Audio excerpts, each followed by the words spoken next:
Welcome back to the vlog. Today I'm doing a $300 buy-in at the 1-3 game. I toss away 1 or 2 hands, and then I get tossed 2 cards, look down, and see 2 red aces, pocket aces to start, middle position, 300 in my stack. The undergun player limps. I am, of course, going to put in a bet. I toss in 3 reds, I make it 15. The cutoff makes the call. The small blind defends. The undergun player completes. 63 in the pot, 4-way action to the flop. And the flop comes out 7-8 king. I could take it easy. I could play it slow. I could try to milk one of these players, but there's 3 players in the pot. I have a rule, and I've honed it through pain. I charge people to stay in the pot with me, especially groups of people, multi-way pots. I put them at risk because they put me at risk. It's easy to let people catch up, and then you put money in the pot once you finally have the worst hand. I'm not going to let that happen. I bet 60 into the pot. All players fold. I'm taking it down. Maybe I could have made more money, but I'm okay with the result. Someone with a 7-9, 8-9 could have easily hit the 9 on the turn and beat me with 2 pair. I would never have seen it coming. The next hand I pick up is 7-6 of clubs in the low jack, 342 on my stack. The undergun player has opened the action at 15. I'm going to make the call. There's an argument for possibly 3-betting here, but my stack just is not quite large enough yet. The high jack 3-bets, though. He makes it 55. It folds around to me. This is where I make my first misstep of the night. I should just fold this away out of position. A decent, but not such a great hand. I make the call, though. 129 in the pot. We're going to the flop, and it's 3-6-9. I've connected with the 6. I have a backdoor straight draw, if that matters for anything. Of course, I'm going to check to my opponent, and he bets 60. Being dragged into this pot like an outlaw tied up behind a horse. I make the call. 249 in the pot, and the turn is the king of diamonds. Once again, I have to check it to my opponent. I may have had a beat on the flop if he had ace-king, but now I don't any longer, and he bets 145. No choice but to fold. 227 in my stack. I top off to 300. I'm in for 373, and I pick a pocket 7s in the low jack, and the undergun player opens up to 15. The middle position player calls. The other middle position makes the call. I'm going to see the flop, try to hit my 7, and the small blind makes the call. And the flop comes out 7-6 queen, middle pair on the board, but there's 3 hearts. This is my absolute least favorite position to be in. A flop set versus a suited board. It's a great way to get stacked. I'm basically begging for the board to pair. The middle position bets 25. I'm going to play cautiously, carefully. I make the call.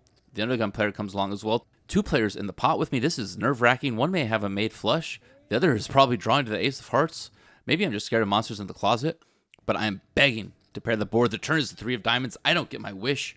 I rub the genie lamp a little harder, hoping that it comes out on the river. Middle position player bets 37. I'm going to have to continue along, make the call. The undergun player makes the call as well. 264 in the pot. And the river is the 10 of hearts. Not only does it not pair the board, but another heart is out there. It's an absolute disaster. I'm hoping to check through. Maybe I have the best hand. The middle position player checks. I check. The undergun player checks as well. Luckily, I didn't have to commit any more money to this pot because it would have been shipped the other direction. The middle position player flips up king jack of hearts. He definitely played it safe. I'm down at 226. Top up once again to 300. In for 447 now. And then the dealer pitches me pocket 8s in middle position. 310 on my stack. I open the action at 15. The middle position calls. The big blind defends. 46 in the pot. 3-way action. And the flop comes out 10-5 deuce. Second pair. It's hidden. Hopefully no one has a 10. But I'm just going to assume that I'm in the lead. And I put out 4 reds, $20. Neither player's phased. The middle position player calls. So does the big blind. $106 in the pot. We go to the turn. It's a 10 of hearts. If it was only a 10, that would be good news for me. Making it more difficult for one of my opponents to have a 10. But because there's 3 hearts on the board now, I'm losing to a lot. Checks through to the middle position player who bets 35 into the pot. Not a big bet, but I just don't want to continue. If I'm winning, so be it. He can have it. I top off once again to 300, in for 472 now. You know, it's really important to top off. It can feel like you're overcommitting yourself. I put a lot of money on the table multiple times, but really I am only 1.5 buy-ins in. And if I just pick up one decent hand, I can make it all back. And the next time I get his pocket aces in the low jack. Oh my goodness, this could be my chance to go from negative 150 to positive 150. I'm going to need a full, clean double up. I can't get cracked. If I do, I'm going to be deep. I'm probably going to have to leave. Folds around to me. I make it 15, just begging that someone wants to play. Begging that someone puts in a 3-bet.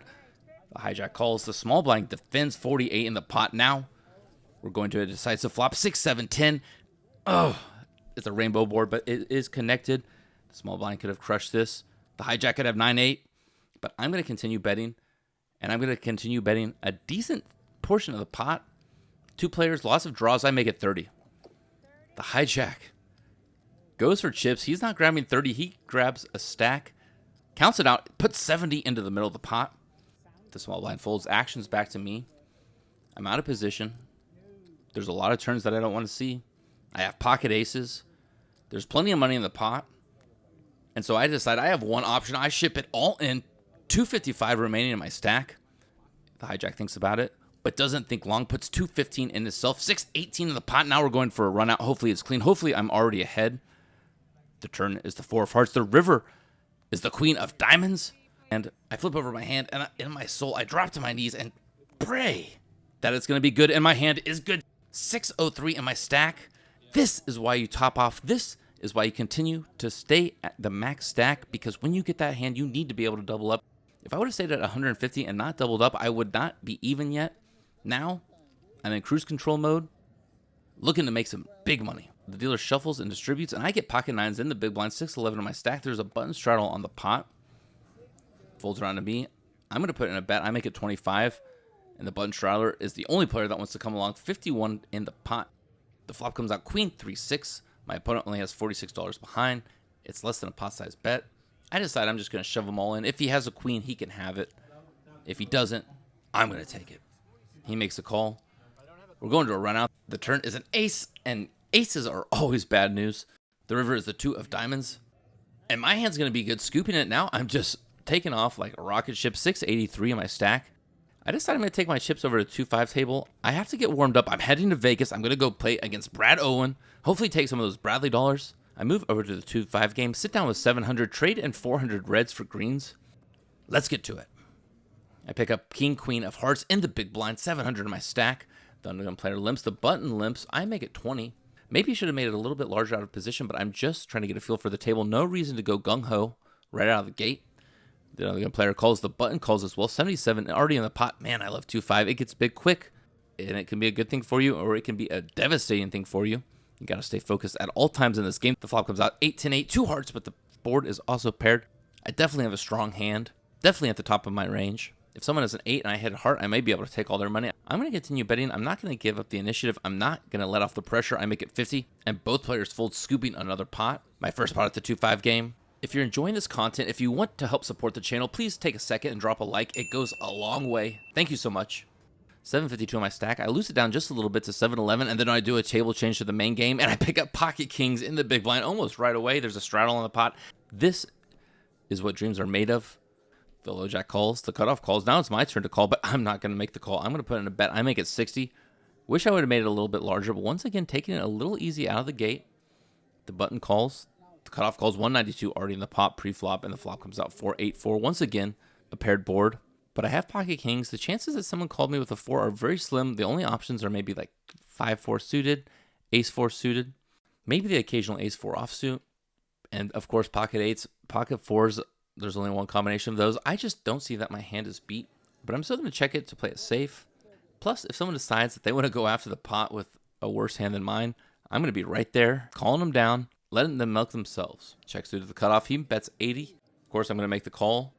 The turn is a 6 of diamonds. Once again, I check it to my opponent, and he's not perturbed at all. He bets 125. I have no information on this guy. He could be bluffing. He could be betting with a 4. He could be betting with ace-8. He could have picked up 2 pair 8-6 and thinks he's best. But there's no way I'm going to fold. I'm just going to make the call. And the river comes out the jack of clubs. Now the board is paired, and the front door flush draw has made it. Super scary. I checked my opponent one more time. I'm frankly ready to fold this one away. But luckily, he's going to let me get to showdown. He checks as well and then flips up ace-4 offsuit. Okay. Yeah, especially if that jack wasn't a club, he could have made a lot more money off of me. My stack's at 444. I should just leave it at that. But no, I say I'm going to top off just a little bit, pull out a $100 bill, drop it on the table, get a stack of reds. And now I'm in for 572. I'm overcommitting myself just a little bit. I have been playing some of these deep stack games in Austin. Those are special occasions. I want to stay within my bankroll management. I want to stick to my strategy. But at the same time, I want to run it up and I want to win. And let's see what I can do. With 544 in my stack, I pick up ace, jack of clubs in the cutoff. The hijack's limped. I'm going to open the action to 20. The big blind defends. The hijack comes along as well. 62 in the pot. 3-way action to the flop. And it's king deuce 7. 1 club on the board. I do have backdoor options. I could hit my ace. But I'm going to check this one. It checks all the way through. And the turn is the jack of spades. Now I've connected with my jack. I've got a great kicker, but there's still a king on the board. And the hijack's going to take the initiative on this street and bets 25. If you saw the outrageous episode where a guy had 30 grand in cash on the table plus a massive stack, this is the same player. If you haven't seen it, it's linked right above.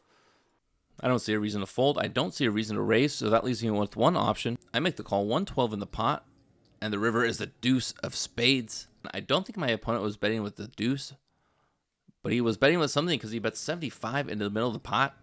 And I'm faced with a decision. Looking at this hand right now, I could probably find a fold here. I could see him checking a king and then betting for value. I could also see him doing that with a jack king, jack queen possibly. Or maybe he just has air. But there aren't a lot of natural bluffs on the flop and the turn. Regardless, I think my hand is just a little too strong to fold. I make the call and he flips over 10 deuce offsuit. Okay. Don't have much to say about that one. Regardless, I'm being smacked around. They say turn the other cheek. And I've turned the other cheek a few times now. But there's always hope. A chip and a chair, I still have 424 in my stack. One good double up, two good double ups would put me in monster chip territory. And I pick up 9-7 of spades under the gun. I've lost a few hands, and I'm clearly looking to get my money back. You never should chase losses. It's the easiest, most guaranteed way that you're going to have more losses. But I go against my better judgment, and I make it 15. The hijack calls. The cutoff calls. The small blind defends. Four-way action to the flop. 64 in the pot. And it comes out 7-6-3. I have top pair on the board. And I'm going to continue betting. I make it 30. The hijack calls. The small blind calls as well. What could they have? Maybe a flop straight. Maybe a straight draw. Maybe two pair. The turn is the ace of clubs. Aces frickin' suck to see unless you have one. They always seem to come out. But of course, an ace is always a good card to bet on. And so I'm going to take another stab at it. I make it 60. And once again, the hijack calls and the small blind calls. Okay, 334 in the pot. Now I'm starting to think to myself, I'm just going to have to give this one up until the river comes out. The 9 of hearts. Two pair now. Okay. Keep yourself calm. There's a lot of money in this pot. Now you have to try to milk a little bit more out of it. Let's get back to even. Checks to me. And I put out $200. 2/3 of my remaining stack. I'm just begging that someone calls me with the worst hand. This may have been a little ambitious. A few more straights get there on the river. The small blind decides he's going to make the call. 734 in the pot. Now we just have to go to showdown. I clench my eyes together, flip over my hand, and he announces he has ace-3 offsuit. Turn the two pair. What the hell was he doing? Not raising on the turn. Maybe he had it pegged. Maybe he had it planned out all along because he is taking the vast majority of my stack down to 119. This has turned into a terrible session. I could sit here. I could try to make it back. But the best thing, in my opinion, right now to do is just get up from the table, save my $100, apply it to my buy-in next time. And so that's what I do. I get up and I leave in for 544, out for 120 for a loss of $424. I've had a tough few sessions.